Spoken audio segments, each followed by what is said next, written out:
And we spend a great deal of time trying to remind them that they can retest on their assessment over time after they've worked on those skills.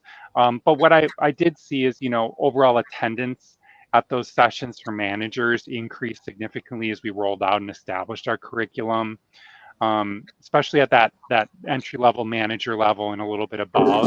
And then I would say I want to call out, just during the pandemic, there was more of a shift towards that social awareness and relationship Yeah. management strategies.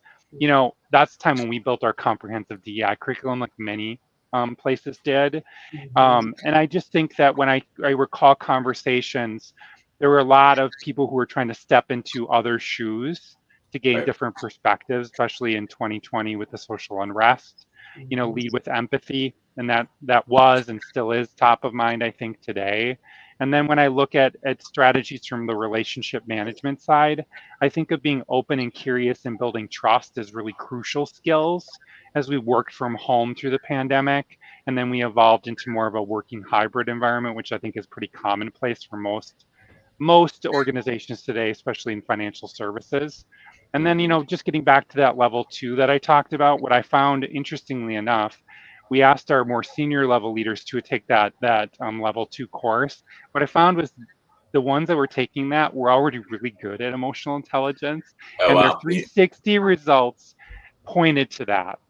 Complementary behaviors around, from their peers, from their teams, from their colleagues, etc. Oftentimes it was the people that were maybe not in attendance that probably needed it more than the ones that were there.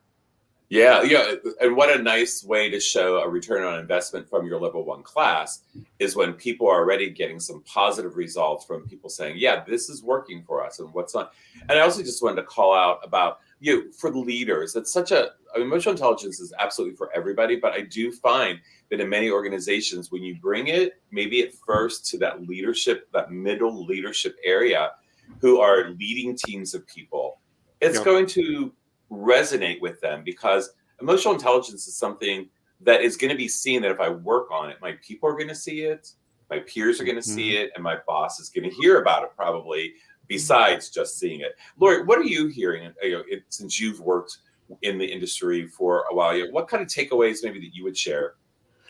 Yeah, so to Will's point, there's nothing like a global pandemic, social injustice, a shift to hybrid workplace to really elevate EQ's place in the world. And Josh Bersin, I think probably said it best. He doesn't call EQ a soft skill; he calls it a power skill. And that power skill language, I'm now hearing from my clients when they talk about emotional intelligence. So that's really fun.